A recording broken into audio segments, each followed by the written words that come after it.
Giving puppies as gifts is popular to do, and it's easy to see why. They're cute, fluffy, and adorable. But in some cases, it could be potentially more harmful than helpful. Trey has been working with VIP Pet Care, a mobile vet service, for about 5 years now.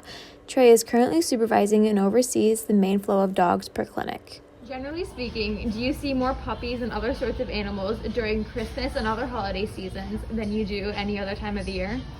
Yeah, I would consider the holidays puppy season, and generally they come from breeders too. We definitely see a spike in young pups and kittens too. In any given year, according to dogtime.com, 13 million American households adopt a dog or a puppy. Today, I have here with me Cadence. She's my best friend, and she is getting a puppy for her son for Christmas. So thank you for being here today. And my first question for you is, what made you decide to get a puppy for Christmas? Well, I've wanted one for a few years now, but I never really had the opportunity till recently. I decided to get one during Christmas to surprise my son, and so that we all are home for this. For the first few days, I want to make sure that we're all here to get that initial excitement of having a new puppy around the house, and so that we can get used to it. Okay, thank you for that response. And my next question for you is, have you done any research to properly care for and take care of your puppy? Well, no, technically I haven't really done that much research or any preparation at all. I kind of just got some basic necessities that I think I would need, like puppy pads, but nothing really more than that. I've owned animals in the past, so I really don't feel like I need to do much research. It's going to kind of be a learning, work in process kind of thing. We're going to learn as we go. And generally, any time of the year, 10% of dog adoptions are failed, meaning the dogs are returned to the shelter for one reason or another. Dr. Huff is a licensed veterinarian who works with Trey at VIP Pet Care. Before working with Trey, he worked with shelters for about 10 years and has firsthand experience with the trends happening during Christmas time. So, do you think that more animals are bought during Christmas time than any other time of the year? I do. Okay. And do you think that they are returned afterwards because of the owner's mistakes? I think a lot of them are because a lot of people get animals not asking the recipient whether they would like the animal.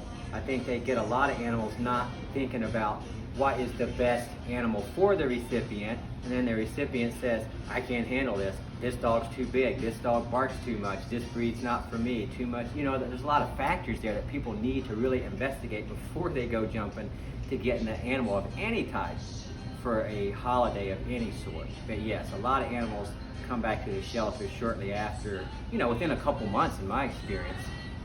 They find this unruly animal, they're not willing to train it, they're not willing to take the time to, fix the issues and all that, and then they just give up and turn it back, and then, here's the poor little dog, cat, lizard, whatever, back in the shelter for another go-around. Yeah, it happens a lot. How do you plan on taking care of your Christmas puppy? So, at this exact moment, I'm not really sure. Of course, I'm going to be potty training it and make sure it gets the proper amount of food and water that it needs. I also plan on vaccinating the puppy for all the recommended vaccinations that it needs. So, are you prepared for the added stress and to set aside time for your new puppy? Well, I really didn't take into the account of the added stress, but I think my son is going to be so excited and willing to help out. If he helps out even just a little bit, I don't think it will be that stressful. I'm also definitely planning on creating a routine for the day where my son can help out taking care of our puppy. This will also help take away some of the added stress from me, so as I won't be doing everything alone. I think with me and my son being home all the time due to COVID, the puppy will get more than enough attention that it will need. With all the information I gathered from my research, along with the information given from Trey, Cadence, and Dr. Huff, it can be said that people need to be more prepared for dogs and animals in general that they could possibly be getting for Christmas. It's not just a casual gift, it's a real lifetime commitment, just like children. It's something you will have for their whole lifespan. You need to learn how to take care of it properly and be prepared to take care of it properly. It's an animal, something you're going to love for a lifetime. If you don't plan on keeping it, don't put the animal through the added stress of changing owners. In general, the holidays highly impact the pet market.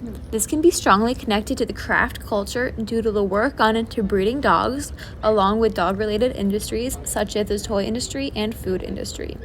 Dogs are also advertised as a man's best friend and are strongly integrated in our society and ways of life. In this sense, they can also be connected to our society's cultural flows.